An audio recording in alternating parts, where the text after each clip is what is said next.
السلام عليكم، بخير، كيف الحال؟ اليوم سننتقل إلى الدوري الإسباني للحديث عن مباراة ريال مدريد وسيلتا فيغو.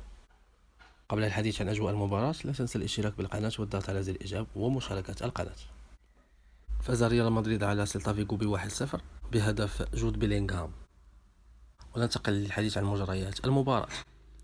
حقق ريال مدريد فوزه الثالث تواليا في لا ليغا الإسبانية، وهذا بفوزه على سيلتا فيغو ب1-0 برأسية بيلينغهام الذي تألق في المباريات الثلاث وسجل هدفه الرابع هذا الموسم، وقد تأقلم بشكل سريع مع الفريق وأصبح قائد الهجوم.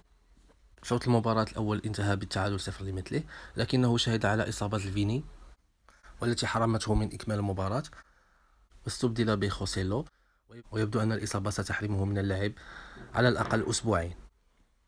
شوط المباراة الثاني شهد حصول ريال مدريد على ضربة جزاء في الدقيقة 68، لكن رودريغو أضاعها، ما أثار غضب أنشيلوتي، واستمرت هجمات مدريد لتسجيل الهدف إلى غاية الدقيقة 81 لينجح بيلينغهام من ركنية لعبت ليسجلها برأسها في شباك سيلتا فيغو، وتنتهي المباراة بهذه النتيجة 1-0. كما شهدت المباراة مشاركة أولى لكيبا، الحارس الإسباني المعار من تشيلسي، والذي تألق في صد أكثر من كرة.